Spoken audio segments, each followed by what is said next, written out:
Welcome to the third and last of our films for Lent, Holy Week and Easter. I'm Richard Sewell, I'm the Dean of St George's College in Jerusalem, and this final film focuses on Holy Week and ultimately Easter. And we hope that you've enjoyed our journey through the land in these few days. And as you approach the core of it all in the 3 final days of Holy Week and into Easter, we hope that your faith has been enlivened and enriched by your experiences of seeing and sharing with us in these few moments. So we're here at the gateway, the Lion's Gate, into the Old City. And we're going to be travelling with Rodney around in the neighbouring areas outside and inside. The city is a bit of a bustle, but it's so much more quiet than we would normally expect in Ramadan and approaching Easter.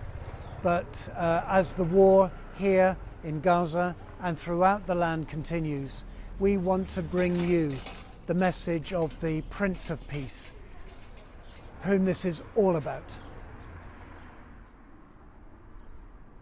Hi, I'm Rodney Ace, the course director of St. George's College, and in these Lenten videos we've been talking about the places and pathways of Lent.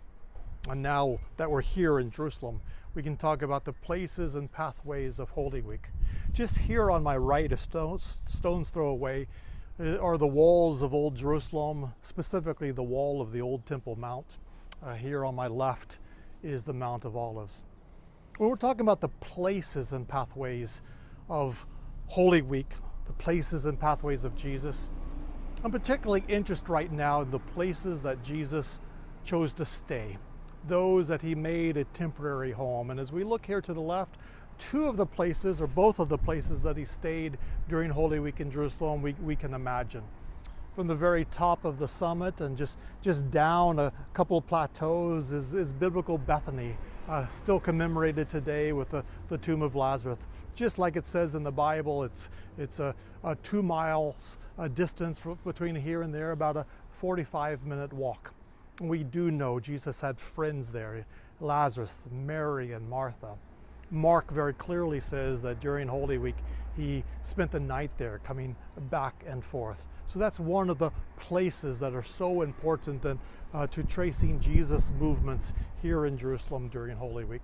The other place that we want to be mindful of is the church here to my far left in the background, which is the Church of Gethsemane, also the Basilica of the Agony, also called the All Nations Church.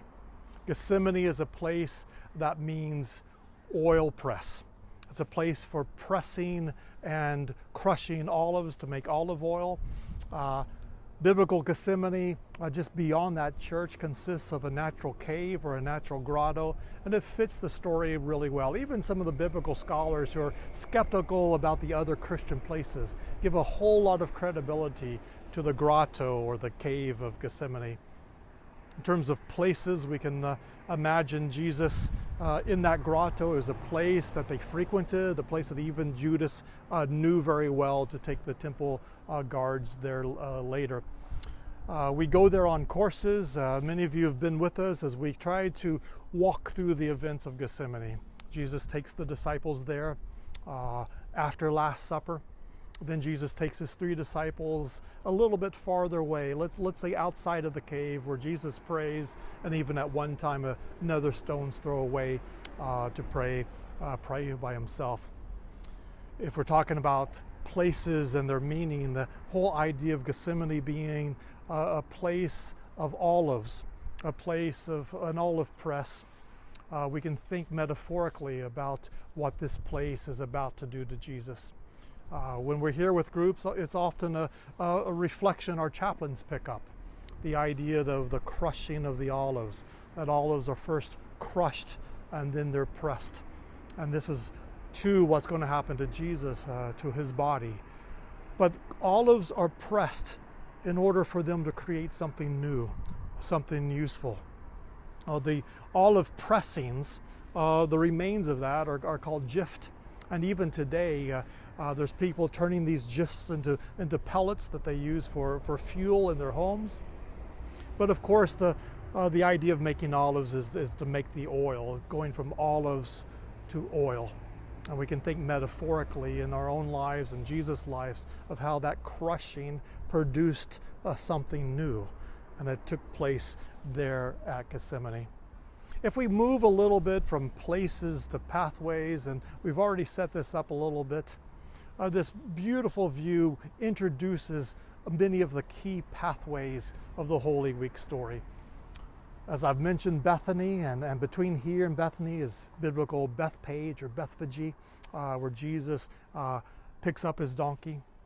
Just this week, thousands of Christians, Arab-speaking Christians of a local indigenous Christian population, migrant communities, expats, we gathered literally by the thousands, and we reenacted the Palm Sunday walk that many of you might have seen this week in the news. That's one of the big pathways of Holy Week, up and over the Mount of Olives and into the temple. And Jesus spent many days during Holy Week during the temple, at the temple. Some of the other pathways that are so important for Holy Week, and some of these are literally part of them right here at my feet. I said that to my right is the temple, actually the southeast corner, and around the temple and up on the western hill is the traditional location of the Last Supper. We can imagine Jesus going from the Last Supper down through this valley to Gethsemane. Now this valley, which I haven't introduced yet, is known as the Kidron Valley. So it's this big valley from the north of Jerusalem. It goes all the way through here and then all the way down southeast of Jerusalem to the Dead Sea. But there's sections of the valley that can take other names. And one of the names is Jehoshaphat Valley. And the word Jehoshaphat means where Yahweh will judge. Now, it's not a complete consensus with scholars because from the Bible, we don't exactly 100% know where the Jehoshaphat Valley is. But most biblical scholars, and certainly Christians and Christian pilgrims, think it's this stretch from the traditional tomb of Mary to the pool of Siloam. So right here, we also have the Jehoshaphat Valley. The Jehoshaphat Valley is where Joel, the 4th chapter, 2nd verse, talks about how Judea and Jerusalem will gather, God will gather them in the valley, and it has a lot of connotations with the future, with the bringing together of God's people. If we imagine Jesus and the disciples walking, then it's very often that we think about what Jesus was thinking about during his Holy Week journeys. We might also ask what Jesus saw. And here in the Mount of Olives, ever since the first temple period and even during this second temple period, the Mount of Olives was a place of tombs. There's a couple of monumental tombs here, actually cut out of the base of the Mount of Olives. One of them takes the traditional name of the tomb of Zechariah, perhaps a reference to a priest in the Old Testament who was stoned. And the other one we know from inscriptions that are actually on it are the sons of Beni Hazir. And the Hazir was a priestly family, which is also mentioned in the Bible. A little bit farther is another tomb that goes by the name of the Absalom's tomb. As Jesus is walking through this pathway, he is certainly encountering tombs. He's encountering this idea of death. And one of the ironies of it is this same valley at this time of the year is so full of beautiful wildflowers. What we have here is the fragility of life and the permanence of death. And Jesus is walking his way through this to go to the place where he will be pressed, the olive press here. I said that Gethsemane was a place that the disciples gathered with Jesus. Pilgrim traditions is they had meals, that the disciples slept there. But the other part of the story when we talk about places and where people stayed, and another story that often gets talked about by our chaplains and other people making devotional comments on the Gethsemane story, is that Jesus had made this journey to Jerusalem. Jesus had come in on Palm Sunday. He'd gone to the temple several days. He attracted the attention of the Jewish priests and even the Romans. And here he is praying in the Garden of Gethsemane. We can think about what Jesus was thinking about. I don't know if he literally thought this or not, but it's certainly true that Jesus had one more chance. He could have gone right up over the mountain in about 10 minutes to the top, and he could have disappeared into this Judean desert that we've already mentioned. But what Jesus chose to do, just as he asked his disciples to stay awake and to pray with him, Gethsemane represents the place where Jesus stayed. Jesus remained. Jesus understood what his mission was, and at the last moment he did not pull back. He stayed where he was. He knew that Judas was going to come soon with the temple guards, and he stayed there and prayed. It wasn't easy. The Gethsemane story is so full of lines that we know so well. Stay here and pray. Being overwhelmed by prayer, to sweat, even to the point of shedding blood. But Jesus chooses to stay.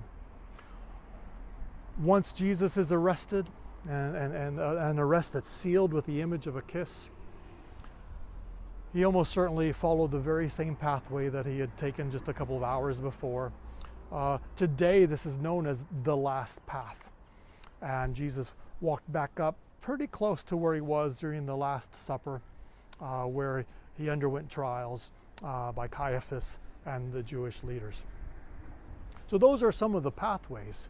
But the pathway we want and that we need to take ourselves now is not a pathway around the walls, not a pathway over the Mount of Olives, but the pathway into the city, where with Jesus, once he receives the cross, we will follow him in the city to Calvary, and of course having biblically exit the city once again to the place of Golgotha. Okay, we're now inside the old city, and I'm on a part of the stretch of the Via Dolorosa, the Way of Suffering, the Stations of the Cross, which so beautifully commemorates the journey from Pilate's judgment seat, where Jesus was condemned and received the cross, to Golgotha or Calvary. Many of you have been on this journey with us. If you would like more information on the development of the Via Dolorosa or the historicity of this particular walk, please be in touch with us. We'd also love to know your comments about the video, how perhaps clergy and church leaders have used it in some of your teaching. I just love that idea of Gethsemane being the place of the oil press, or the idea of Jesus staying in. But here we're on another pathway going from two very important places. It's quite unique. We're in the middle of Ramadan.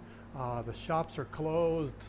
There are some people, but not very many people on the road. And of course, we get up early. We get up about 7:30 to do it. And even though we still want to do the Via Dolorosa while the city's waking up, we want to do the Via Dolorosa while kids are going to school and while shops are opening. And that's because it's very important to understand the basis and the background of Jesus walking to Calvary. Jesus walked to Calvary not on our Sunday, not on a weekend, but on an everyday work day.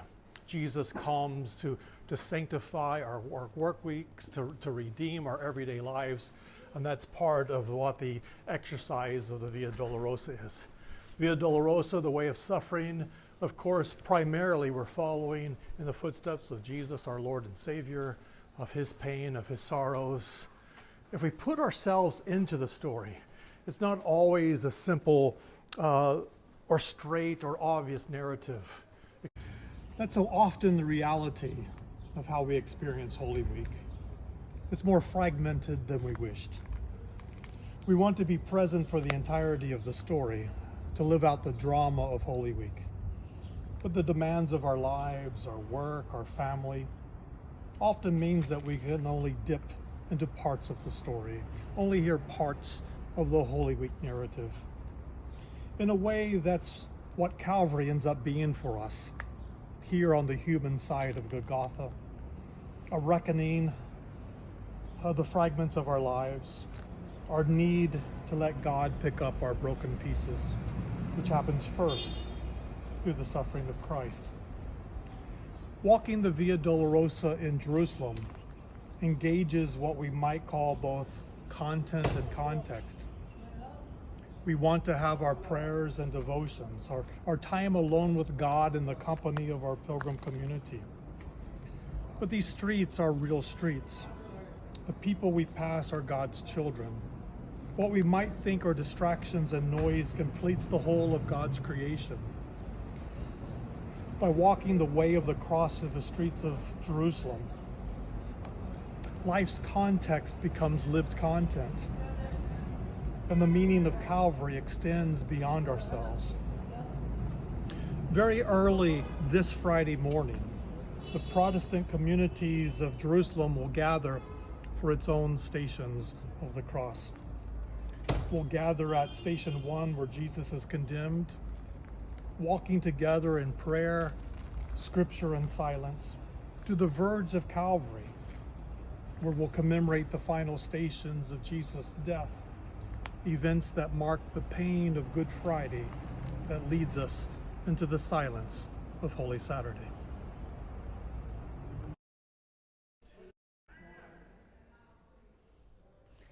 Our Lent series started right here at the Church of the Holy Sepulchre, and it is concluding at the Church of the Holy Sepulchre. And through the journey that we've taken from here up to Galilee, into the environs of Jerusalem, outside the city and through the city, Jesus' ministry of walking and being and engaging finally comes to an enforced halt here, with the crucifixion up on Golgotha, the top of the quarry head, and then prepared for his burial here and into the tomb over to the left side of the great church. And here on Holy Saturday, we have a vigil of stillness and absolute silence. Words have come to an end. Movement has come to a halt. There is nothing. The one day of the whole year when Jesus is not present for us. He has died and not yet been resurrected. And entering into that time of utter silence and absence is an important part of our Christian journey. But it does not last for long, because on Easter morning, which we might mark on the vigil, dusk on Holy Saturday, or dawn on Easter Day, is the great explosion of life and joy and hope, which is the very heart, the beating heart of the Christian message. And here in the midst of war, when the talk is of death and destruction, of violence and hatred and walls of division, we wonder if we will ever reach that moment of the explosion of joy and hope. And that's what we cling on to on Holy Saturday. Yes, we feel the absence, but we never totally are allowed to give up hope. And the explosion of joy and light and life which comes from this church, and I always imagine the pilgrims coming from all quarters of the earth on their own journey of discovery in the footsteps of Jesus, concludes or has its very center here in the church, and then they go out back into the four corners of the earth with that light of Christ, that life of Christ, theirs then to give as a gift to their communities, their families, their friends. And here, Jerusalem, at its very best and purest, is the source of all light and life, which we tap into in our pilgrimage, not simply for our own benefit and for the life in us, but for the benefit of the world.